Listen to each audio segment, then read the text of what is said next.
Hi வணக்கம்.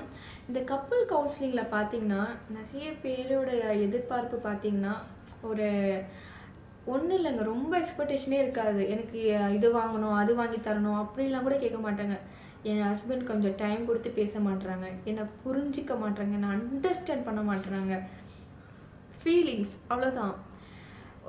ஏன்னா அந்த புரிதல் இருந்துச்சுனாலே பிரச்சனையே வராது. இப்போ ரீசெண்டாக நான் ஒருத்தவங்கக்கிட்ட பேசும்போது ரொம்ப ஃபீல் பண்ணி அழுது அழுது சொல்லும்போது ரொம்ப கஷ்டமாக இருக்குது.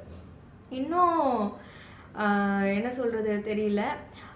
அவங்க வளர்ந்தது ஒரு சிங்கிள் சைல்டாக வளர்ந்துருக்காங்க. ரொம்ப செல்லமாக இருந்திருப்பாங்க. சிங்கிள் சைல்டுனாலே நல்ல ஒரு இதுவாக இருந்திருப்பாங்க. வீட்டில் எந்த வேலையும் செய்யாமல், ஸோ நல்ல ஒரு சோஷியல் வெல்பீயில் நல்லா தான் இருந்திருக்காங்க. பட் ஆனால் கல்யாணம் ஆகிட்டு போன பிறகு அங்கே டோட்டல் லைஃப் சேஞ்சுடு. அவங்க இப்போ எல்லாருமே சின்ன ஃபேமிலிலேருந்து பெரிய ஃபேமிலியாக போகும்போது நிறைய வேலைகள் இருக்கும், நிறைய விஷயம் இது இருக்கும் தான், கரெக்டு தான்.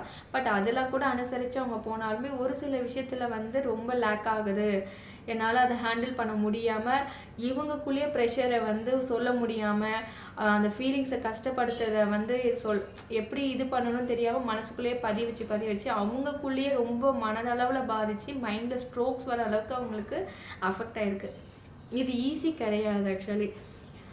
ஒரு விஷயம் நம்மளுக்கு ஒன்று அஃபெக்ட் ஆகுதுனாலே அது ஏதோ ஒன்று நம்மளுக்கு அது ஒரு இது ஆகுதுன்னு தான் அர்த்தம். ஃபேமிலியில் ஹஸ்பண்ட்ஸ் கண்டிப்பாக டேக் கேர் பண்ணணும். நிறைய பேர் அவங்க அம்மா அப்பா சொல்கிறது தான் கரெக்டு, இல்லைனா பொண்டாட்டிக்கு சப்போர்ட்ஸே பண்ண மாட்டுறாங்க. இங்கே எந்த வீட்டில் ஒரு பொண்டாட்டியை மனைவியை மதிக்கிறாங்களோ, அவங்கள ராணி மாதிரி பார்த்துக்கிறாங்களோ, கண்டிப்பாக அந்த மாதிரி ஃபேமிலியில் நான் பார்த்த வரைக்கும் எந்த ஒரு பிரச்சனையும் கிடையாதுங்க. யார் பொண்டாட்டியை போட்டு மதிக்கிறது இல்லை, ரெஸ்பான்ஸ் கொடுக்கறது இல்லையோ, அவங்க வீட்டில் எப்போ பார்த்தாலும் பிரச்சனைகளை தான் ஓடிட்டே இருக்கும். ஸோ உங்களை நம்பி வந்திருக்காங்க. இப்போது நீங்கள் வீடு சேஞ்ச் பண்ணி போகலை, அவங்க வீடே சேஞ்ச் பண்ணி வராங்க. இப்போ ஒரு மரத்தை நம்ம ஒரு இடத்துலேருந்து பிடுங்கி இன்னொரு இடத்துல வளர்க்குறோம். அப்போ அந்த மரத்தை எப்படி அப்படியே வச்சே வளர்ந்துருமா? அதுக்கு வேண்டிய தண்ணி ஊற்றணும், அதுக்கு வேண்டிய ஆக்சிஜன்ஸ் கொடுக்கணும், கரெக்டாக வளருதா? நம்ம தான் அதை டேக் கேர் பண்ணால் தானே அது வளரும். அந்த மாதிரி தான் ஒவ்வொரு விஷயத்துலையும் ஒரு பெண் என்பவள் எவ்வளோ அம்மா வீட்டில் இருக்கும்போது வேறு லைஃப் ஸ்டைலில் இருந்திருப்பாங்க. திருமணம் எப்படி சொல்கிறது, ஒரு பெண்ணாக இருக்கிறது, பெண்கள் அந்த ஒரு திருமதி அப்படின்னு ஆவரும்போது நிறைய அவங்களுக்கு ஸ்ட்ரகிள்ஸ் வரும் தான். ஆனால் அதெல்லாம் மீண்டு அந்த உமன்ஸ்க்கு நிறைய பவரும் இருக்குது. அதெல்லாம் கூட ஹேண்டில் பண்ணிடுவாங்க, எல்லாமே பண்ணுவாங்க எனக்கு தெரிஞ்சு. ஆனால் ஒரு ஆறுதலான வார்த்தைகள் அவங்க எக்ஸ்பெக்ட் பண்ணுறது அதுதான். நான் எவ்வளோ இது பண்ணாலுமே கன்சிடர் பண்ண மாட்டுறாங்க. ஒரு சின்ன விஷயத்த கூட அப்ரிஷியேட்ஸ் கிடையாது, எக்ஸ்பெக்டேஷன் ஆனால் அவங்களுக்கு வேண்டியதை அவங்க நிறைவேற்றணும்னு நினைக்கிறாங்க. ஆனால் எனக்கு வேண்டியதை யாரும் செய்கிறதுக்கு கிடையாது. ஸோ இந்த மாதிரி சின்ன சின்ன விஷயத்த கூட ஒரு நிறைவு பண்ணாமல் ஹஸ்பண்ட் ஒய்ஃப் இருக்கும்போது ரொம்ப அது லேக் ஆகி எமோஷ்னலாக ஆகி ஃப்யூச்சரில் எனக்கு யாந்தான் மாதிரி அவங்க ஃபீல் பண்ணுறாங்க. இந்த மாதிரி இவங்கன்னு இல்லை, ஏகப்பட்ட கேசஸ் பார்த்திங்கன்னா இந்த மாதிரி லைஃபே ஹஸ்பண்ட் ஒய்ஃப் ரிலேஷன்ஷிப்பில் ரொம்ப டவுன். ரெண்டு பேருமே இவங்களும் அன்பு கொடுக்கணும், அவங்களும் அன்பு கொடுக்கணும். ஒருத்தவங்க மட்டும் ஓவராக கொடுத்துட்டு இன்னொருத்தவங்க ஒன்றுமே கொடுக்கலனாலும் அது லேக் ஆகும். ஸோ நிறைய பேர் ரிலேஷன்ஷிப்பில் அதனால தான் அது ரொம்ப ப்ரோக்காக ஆகிறதுக்கான காரணம். கஷ்டங்கள் வரும், சண்டைகள் வரும். மோஸ்ட்லி என்ன பண்ணுறீங்கன்னா, நிறைய பேர் சண்டை வெளியில் எக்ஸ்ப்ளோஸ் பண்ணுவாங்க, யாருக்கா சொல்லிடுவாங்க. அந்த மாதிரிலாம் ஹஸ்பண்ட் ஒய்ஃப்குள்ளே ரெண்டு பேருக்குள்ளேயே முடிஞ்சதுன்னா பெட்டர்.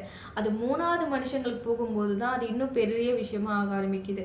ஸோ அதே மாதிரி அன்றைக்கி பிரச்சனையா அவ்வளோதான், இன்றைக்கி விட்டுடணும். அடுத்த நாள் அது பாட்டு மறந்துட்டு அடுத்தது போயிடும். நிறைய பேர் நீ இன்னைக்கு இது பண்ணியே, அன்றைக்கி பேசலையே, நான் அதனால் இன்னும் நான் பேசலை, இந்த மாதிரி கோச்சிக்கிறது, இதெல்லாம் சின்ன விஷயம்.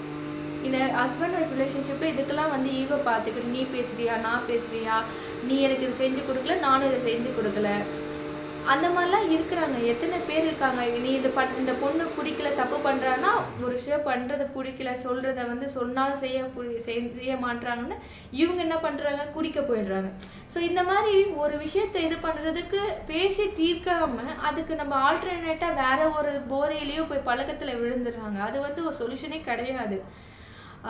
கண்டிப்பாக மனசை விட்டு டெய்லி நைட் ஆனால் பேசிட்டு தூங்குறது நல்ல ஒரு ரிலேஷன்ஷிப்புக்கு ரொம்ப முக்கியம். அதே மாதிரி நிறைய பேருக்கு தூக்கம் வராமல் கஷ்டப்படுவாங்க. ஏன்னா மனதளவில் அவங்களுக்கு ரொம்ப பாதிச்சிருந்தா மட்டும்தான் தூக்கமே வராது. ஸோ அந்த மனதளவில் எப்படி பாதிக்குதுன்னா, ரொம்ப உள்வாங்கி ஒவ்வொரு விஷயத்தையும் எடுத்துப்பாங்க. மேல் மனசோடு இருக்கிறவங்களுக்கு வந்து அது ரொம்ப பெயின்ஃபுல்லாகவே இருக்காது. நிறைய பேர் வந்து எனக்கு ஏன் இப்படி பண்ணாங்க, நான் என்ன பண்ணேன், இவங்க இப்படி பண்ணிட்டாங்க, எங்கள் நாத்தனார் அது பண்ணிட்டாங்க, எங்கள் அண்ணி அது பண்ணிட்டாங்க, இது பிரச்சனையாகவே சொல்லிகிட்டே இருப்பாங்க. நான் எதுவுமே பண்ணல, அது பண்ணுறாங்க, இது பண்ண. நான் என்ன சொல்ல வரேன், அவங்கெல்லாம் நம்ம ரொம்ப கான்சன்ட்ரேட் பண்ணணும்னு அவசியம் இல்லை. நம்ம வந்தது எதுக்கு, நம்மள வாழ்றதுக்காக, நமக்காக வந்திருக்கோம்.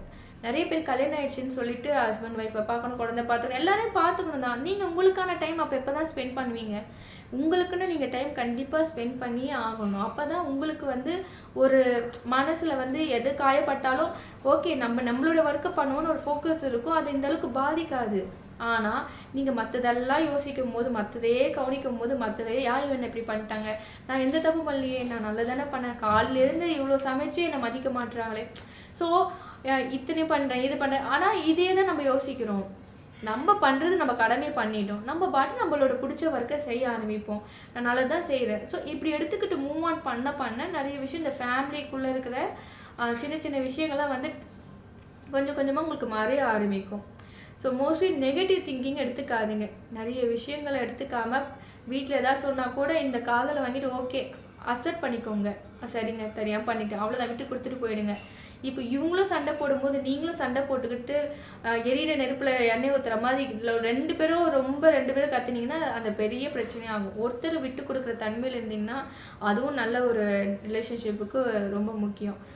ஸோ உங்களுக்கும் ஏதாவது ரிலேஷன்ஷிப்பில் வந்து எதையாவது டவுட்ஸ், இல்லைன்னா உங்கள் ஹஸ்பண்டை பற்றி பேசணும், இல்லைன்னா மனைவியை பற்றி இந்த மாதிரி இருக்குது, எது வேணாலும் பேசலாம். எது ரிலேட்டடானாலும் டவுட்ஸ் இருந்தாலும் கிளியர் பண்ணிக்கலாம். ஏதாவது இருந்தால் பர்சனலாகவும் நீங்கள் மெசேஜும் போடலாம். So thank you so much.